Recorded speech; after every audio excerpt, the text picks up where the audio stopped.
dengan melakukan preparasi daun pepaya. Pertama, dilakukan pencucian daun pepaya yang bertujuan untuk menghilangkan kotoran yang ikut menempel pada saat pengambilan sampel.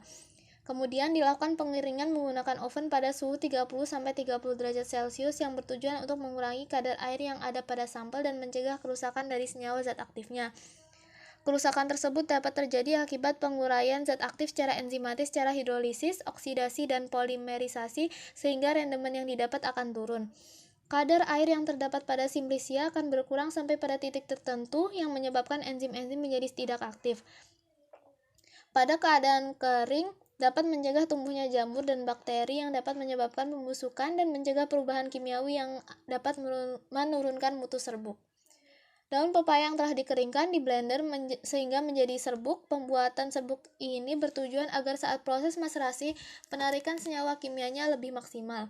Karena semakin luas permukaan partikel bahan yang kontak dengan pelarut sehingga penyarian berlangsung efektif.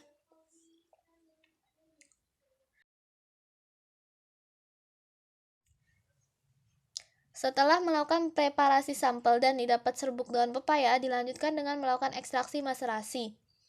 Maserasi merupakan cara penyarian yang sederhana menggunakan pelarut organik pada suhu ruang. Maserasi ini dilakukan bertujuan untuk mengekstrak senyawa aktif yang terdapat dalam daun pepaya. Maserasi ini dilakukan dengan cara merendam serbuk kering dalam pelarut di mana pelarut yang digunakan ialah etanol 96%.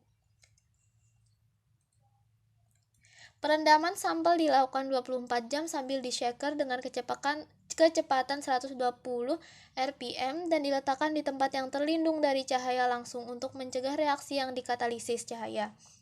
Setelah dilakukan perendaman 24 jam, dilakukan penyaringan untuk memisahkan filtrat dan residu menggunakan corong Bachner. Hasil dari penyaringan didapatkan residu yang selanjutnya dilakukan remaserasi atau maserasi kembali, dan filtrat hasil maserasi yang diperoleh dipekatkan menggunakan rotary evaporator vakum pada suhu 50 derajat Celcius. Pemekatan ini bertujuan untuk menghilangkan atau menguapkan pelarut etanol di bawah suhu titik didihnya. Pelarut menguap di bawah suhu titik didihnya dikarenakan adanya pompa vakum yang berfungsi untuk menurunkan tekanan. Penurunan tekanan akan menyebabkan titik didih pelarut menjadi turun sehingga pelarut akan lebih mudah menguap. Uap dari pelarut akan terkondensasi menjadi wujud cair yang tertampung dalam labu destilasi, sedangkan ekstrak tetap dalam labu alas bulat yang bebas dari pelarut. Proses pemekatan dihentikan ketika ekstrak sudah pekat dengan ditandai pelarut berhenti menetes pada labu alas bulat, sehingga yang didapatkan merupakan ekstrak pekat dari daun pepaya. Pada pemekatan ini, ekstrak pepaya berwarna hijau tua pekat. Isolasi senyawa alkaloid. Proses isolasi senyawa alkaloid dilakukan dengan menggunakan metode ekstraksi asam basa partisi atau ekstraksi cair-cair yang bertujuan untuk memisahkan senyawa alkaloid dari zat-zat lain yang ada pada ekstrak daun pepaya. Ekstrak etanol yang diperoleh kemudian diekstraksi cair-cair secara asam basa dengan HCl, NH4OH 25% dan dipartisi dengan pelarut etil asetat dan kloroform.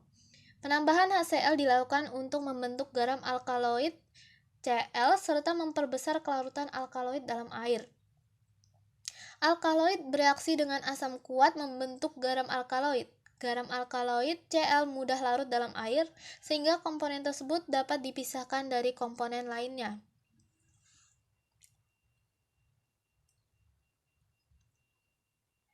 Hasil pengasaman dipartisi dengan ditambahkan pelarut etil asetat. Bertujuan untuk mengambil senyawa-senyawa lemak dan nilin yang ada pada larutan asam. Hasil partisi didapatkan dua lapisan yang berbeda. Lapisan atas ialah lapisan etil asetat atau organik yang berwarna hijau tua, dan lapisan bawah ialah lapisan air yang berwarna coklat. Terbentuknya dua lapisan disebabkan karena adanya perbedaan massa jenis etil asetat dengan air. Massa jenis asetat yaitu 0,889 gram per mililiter, sedangkan massa jenis air yaitu 1 gram per mililiter. Alkaloid dalam bentuk garamnya akan mudah larut dalam fasa air. Alkaloid yang terlarut dalam fase air ditambahkan NH4OH 25% sampai pH berkisar 9 sampai 10. Perlakuan ini dilakukan agar garam alkaloid membentuk basa bebas alkaloid kembali dan membebaskan alkaloid dari garamnya akibat penambahan asam.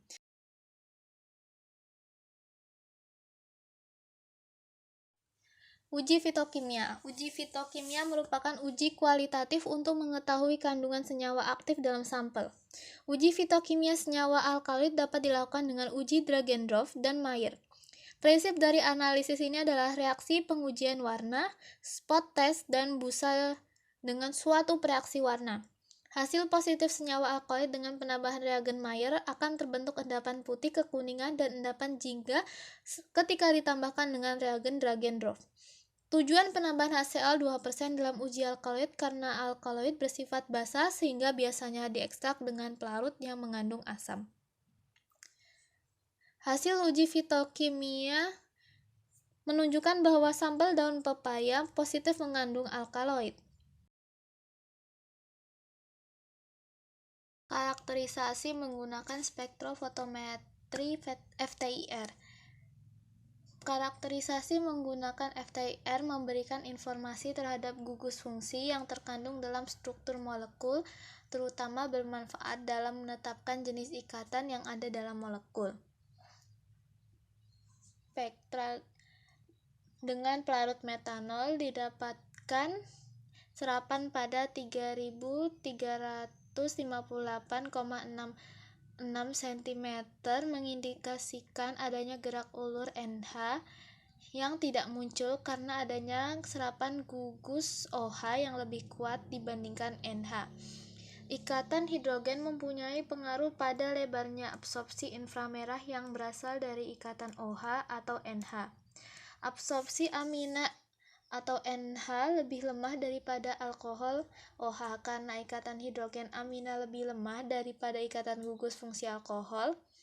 Serapan pada 2943 cm dan 2839 cm diduga merupakan serapan dari CH3 stretch. Serapan pada 816,009 cm merupakan serapan gugus CN stretch. Gugus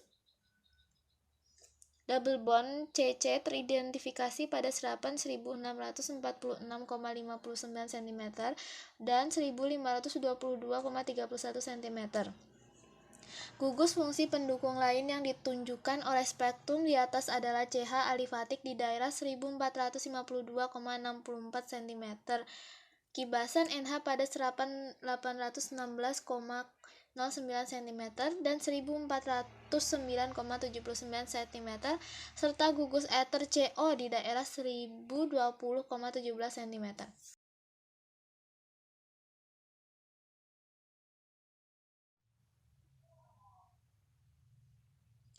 Karakterisasi menggunakan spektrofotometri UV-Vis.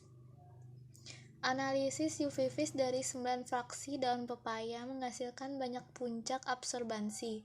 Berdasarkan standar 9 fraksi tersebut mengandung quercetin atau flavonoid, triterpenoid, dan alkaloid. Quercetin diserap dalam panjang gelombang 249, 240, 221, 219, dan 204 nanometer. Triterpenoid diserap dalam panjang gelombang 436, 261, 223 nanometer. Selain itu, alkaloid diserap pada panjang gelombang 213 nanometer. Karakterisasi menggunakan spektrofotometer LC-MS. Hasil analisis alkaloid menggunakan LC-MS pada daun carica, Pubenscan, Lene, dan Kakoh mengandung senyawa karpain dengan berat molekul 479 Dalton. Hal ini didukung dengan munculnya puncak pada setiap fragmen. Fragmen 239,5 sampai 240,5. Karakterisasi menggunakan spektrofotometri NMR. Berdasarkan penelitian, identifikasi senyawa karpain dari daun pepaya menggunakan spektrofotometer NMR menghasilkan sinyal dua kelompok ikatan metil doublet dengan karbon kelas 3 CH3 pada delta H 1,16 ppm. Sinyal resonansi dua proton ditunjukkan pada delta H 4,89 ppm di area bermagnet rendah.